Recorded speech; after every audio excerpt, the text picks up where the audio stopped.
Street Fighter the movie the game for Sega Saturn, also released for Sony PlayStation, has little to do with the arcade game of the same name. It reuses most of the same sprites, featured the same digitized characters, and was still largely based on the movie that was based on the video game, but beyond that, it's a completely different game from what came before. No newfangled game mechanics, no infinite juggles, no regens, no slam masters, or anything of the sort.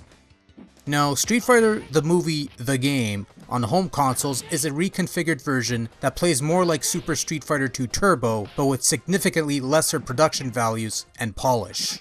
Okay, so there are four main modes of play in Street Fighter the movie the game. I'm gonna stop calling it that because it's redundant. There's Movie Battle, Street Battle, Versus Battle, and Trial Battle. Street Battle is your usual arcade mode where you face 8 randomly selected computer opponents before facing off against the fearsome foursome of Zangief, DJ, Sagat, and M. Bison. Versus Battle is your usual versus mode with a second player, and Trial Mode is your typical survival mode where you beat as many folks as possible in a single game. All that aside, the main mode of Street Fighter the movie is the Movie Battle, essentially the game's story mode that kinda sorta loosely follows the plot of the movie. Basically, you play as Guile and you have 50 minutes to track down Bison's Shadowloo headquarters and rescue the hostages, which is usually done by beating people up. Unfortunately, if you're a shitty Guile player, you won't get much out of this mode because that's all you get to play as. Good old Colonel Guile played by Jean-Claude Van Damme. Van Dammit. So basically, if you've played Super Street Fighter 2 Turbo, you'll know what to expect from Street Fighter the movie because this is pretty much a clone of that game. Each of the 15 characters featured has their own set arsenal of basic attacks, growths, special moves, and a super combo attack that can be performed when your super meter's full. You could do throw escapes and stuff like that. The only really new thing that they added here are the addition of EX special moves or mini supers, basically enhanced versions of your special moves that can be performed when half of your super meter is filled, and when your meter's full, you can perform these moves as many times as you wish. Aside from that, there's really nothing of note to be found here moves-wise. There's no lightning attack for Bison, no handcuffs for Guile, no hypnotic eye patch for Sagat. It's basically down-to-earth Street Fighter gameplay with Pit Fighter quality graphics. For what's that worth? Control in Street Fighter the movie is actually not as bad as I thought it was going to be. I mean, I've read and seen reviews saying control here is a bit more stiff than usual, and yeah, I guess there's some credence to that claim, but really, I found control here to be perfectly functional, to a point. There is often an issue when it comes to attempting a move to execute the EX moves because those require pressing 2 buttons. I kinda wish that you had the triggers mapped to press all 3 punch buttons or kick like later games, but other than that, I didn't really have much issue with controls here. Special moves were performed without a hitch. You had your usual setup, which works wonders on the Saturn gamepad given the way it's set up, and control in general just works well enough. It's not great, there's a couple hiccups here and there, but not bad generally. Much like the arcade version, Street Fighter the movie utilizes digitized graphics, basically meaning all your fighters portrayed by the movie actors in costume, doing all the special moves, poses, and all that jazz. Unlike Incredible Technology's arcade failure, which had large, smooth, detailed characters, the digitized characters here possess far fewer frames of animation, are much smaller, and possess somewhat faded colors, and are somewhat of a low resolution quality.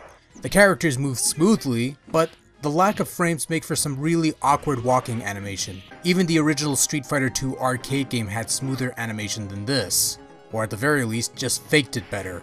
Also, character sprites aren't as clean looking here as they were in the arcade game, as there will be instances where characters will have a very noticeable blue outline or noticeable blue shadow surrounding parts of their body. At the very least though, there are more background stages featured here than in the arcade game, 1 per character, and I do prefer these stages over the arcade stages. Despite the lower resolution, these look a little better and do a far better job of recreating various set pieces from the movie, such as Bison's private quarters, Guile's morgue, or the cage fight, to name a couple of examples.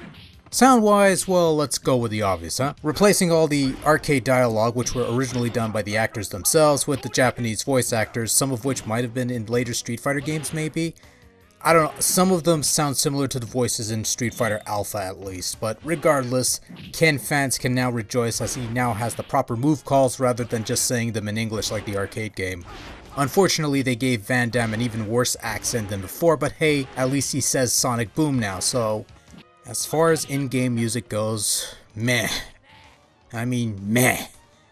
Other than the main movie theme used in the opening video and main menu, the music in Street Fighter the movie the game feels rather generic, almost as if it could have been used in any Capcom CPS2 based game. Nothing great, nothing terrible, really just meh. And of course it plays off the CD, which means the music fades out and replays right after meh. Although by the way, on a side note, I like the additional sound effects ripped from classic Star Trek in Blanka's stage. I'm not even joking here, it's the actual sound effects are in there, just listen.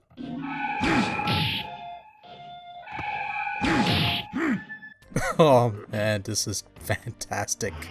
Up yours, Temporal Prime Directive!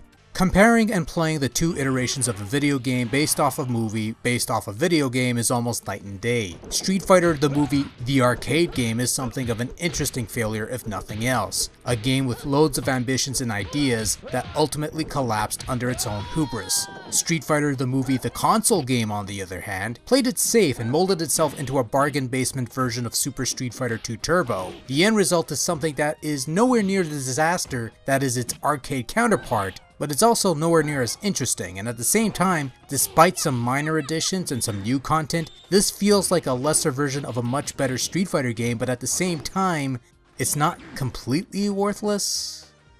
Look, I have got to be honest here, I really didn't mind this one. While Street Fighter the movie is never going to be a fondly remembered entry in the long-running franchise, it's nowhere near as bad as people make it out to be.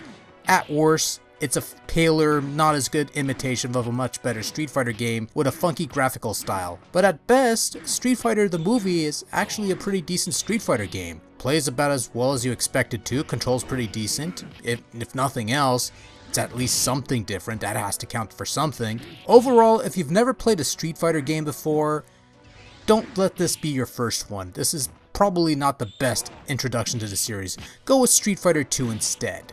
However, if you've dabbled in other Street Fighter games, you want something a little different for a lark, give this one a shot, it's pretty harmless. The Saturn version's pretty cheap too, so yeah, Street Fighter the movie the game, not great, but not bad. 4, 3, 2, 1, 0. Game over!